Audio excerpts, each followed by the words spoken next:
Hola queridos amigos, ¿cómo están? Espero que se encuentren todos muy bien.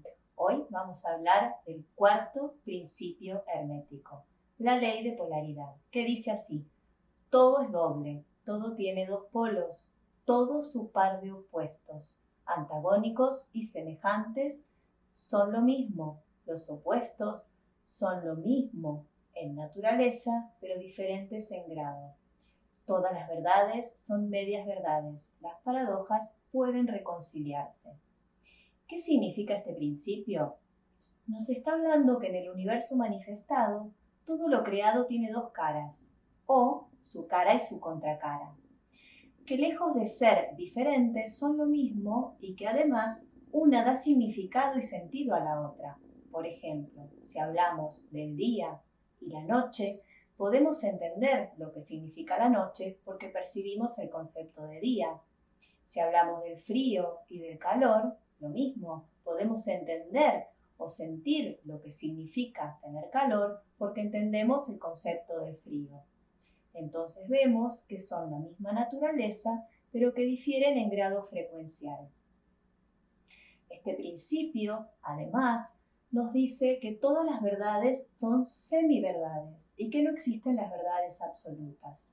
Volviendo al caso del frío y el calor, podemos entender que el concepto que tenga acerca del frío una persona que vive en una ciudad con un clima medianamente estable no va a ser el mismo que tenga una persona que viva en el Polo Norte. Va a haber muchos grados de diferencia seguramente en ese criterio y sin embargo las dos van a tener razón. Otro ejemplo sería, por ejemplo, si una persona decide recorrer el mundo viajando siempre hacia el este y otra persona decide recorrerlo viajando siempre hacia el oeste, tarde o temprano regresarán al mismo punto de partida y sin embargo una va a asegurar que siempre se dirigió hacia el este y la otra hacia el oeste y las dos van a tener razón nuevamente. Por ende, entonces entendemos a través de este principio que la verdad sobre un concepto va a depender del punto de vista del observador y de su percepción. Esta idea es fácil de entender con estos conceptos, pero se complejiza un poco cuando lo llevamos a las relaciones humanas, a nuestros egos, a nuestras mentes, a nuestras emociones. En esta realidad 3D, con esta idea de separación que tenemos, es muy frecuente estar polarizados.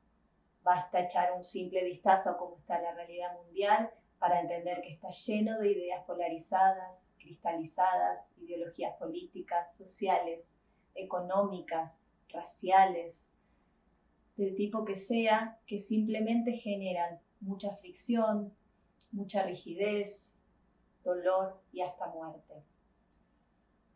Vamos a ir dando algunos ejemplos para no entrar en estos casos tan dolorosos. Vamos a ir dando algunos ejemplos de nuestra vida diaria para que podamos analizarnos en qué aspectos nosotros estamos polarizados, ya que es más frecuente de lo que creemos. Por ejemplo, soy una persona extremadamente autoexigente, soy muy inflexible conmigo, no me permito mostrarme vulnerable hasta el punto de no pedir ayuda si la estoy necesitando. Por ejemplo, soy una persona extremadamente autoritaria con los demás y quiero que siempre se haga mi voluntad y soy inflexible con el resto. O por el contrario, soy una persona extremadamente flexible y vivo al servicio de los demás y se desdibuja mi personalidad o lo que yo desearía. Cuando discuto con alguien, ¿soy capaz de llevar mi opinión hasta las últimas consecuencias, sin entender que tal vez el otro también tenga razón desde su punto de vista? Cuando me dirijo hacia un otro, utilizo expresiones duras y categóricas como por ejemplo, nunca, siempre, todos, nadie, nunca más, jamás. Estas expresiones hablan de pensamientos, de ideas, de creencias extremadamente polarizadas. El tema es que cuanto más me cristalizo y me rigidizo en una postura, más obligo al destino a que me traiga su contrapartida para que yo la integre. La clave está en que este principio funcione en armonía, en integrar los opuestos, No puedo aceptar una verdad sin reconocer su contrapartida. Tengo que integrarlos y tengo que estar lo más posible en un estado de armonía, entendiendo que esa armonía va a depender de mi punto de vista, de mi percepción, de mi momento en el que estoy viviendo y que para otra persona también va a ser diferente. Vamos a ver un ejemplo de una persona, pensemos, una persona que es hiperactiva, que no para nunca, que está siempre generando proyectos, que no escucha las señales de su cuerpo, que no respeta los tiempos de descanso de su cuerpo, se polariza en una hiperactividad y no respeta los momentos de inactividad. Tal vez en algún momento comience a sentir un dolor en las cervicales y no escucha y sigue. En otro momento tal vez le comiencen a doler los hombros. Tal vez más adelante comience a padecer insomnio y sigue sin prestar atención a estos llamados de atención de su cuerpo. Empieza a tomar alguna pastilla para dormir, tal vez al tiempo tiene que tomar una pastilla y media porque no le hace efecto.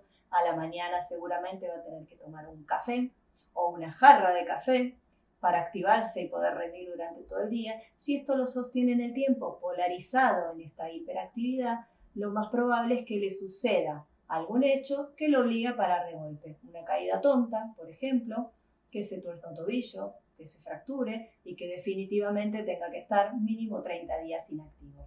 La idea entonces es entender que tenemos que estar siempre intentando equilibrar, integrar y flexibilizar.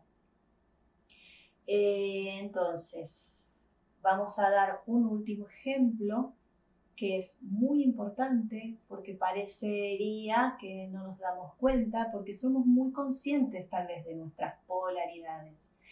Pero hay que tener en cuenta esta parte del principio que dice que los opuestos son lo mismo en naturaleza, pero diferentes en grado. Entonces es un grave error intentar equilibrar opuestos con algo que sea de otra naturaleza. Por ejemplo, si yo soy una persona que tiene hijos pequeños y estoy muchas horas lejos de ellos, sea por trabajo, por estudio o lo que sea, la naturaleza de este suceso es mi presencia o la falta de ella, de manera que debo compensarla buscando el equilibrio entre estar un poco más de tiempo con ellos. Sería un error entonces compensar esta ausencia llenándolos de regalos o dándoles todos los gustos las pocas horas que estoy con ellos. Otro ejemplo, si yo soy una persona que tengo un tema vincular con alguien, puede ser de mi familia, puede ser laboral, que siento que no me trata como yo quisiera, o porque no me habla, o porque me habla tratándome mal, la naturaleza de este suceso sería una comunicación asertiva, sería encontrar un equilibrio para que las dos partes se pudieran comunicar de manera correcta. Entonces, sería un error que yo compense esta frustración, por ejemplo, comiéndome 1 kilo de helado, o fumándome un atado de cigarrillos, o dedicándome a cualquier vicio que esté fuera. Este es un detalle muy importante a tener en cuenta, ya que, como les decía, somos conscientes tal vez de nuestras polaridades, pero muchas veces las compensamos con algo que no es de su naturaleza, y eso genera nuevas polaridades, nuevas fricciones y nuevas desarmonías. Bueno, queridos amigos, espero que les haya sido útil. Nos veremos en el próximo principio. Recuerden suscribirse si no lo han hecho. Recuerden darnos like, para nosotros es muy valioso y sus comentarios también lo son. Muchas gracias por su tiempo y bendiciones para todos.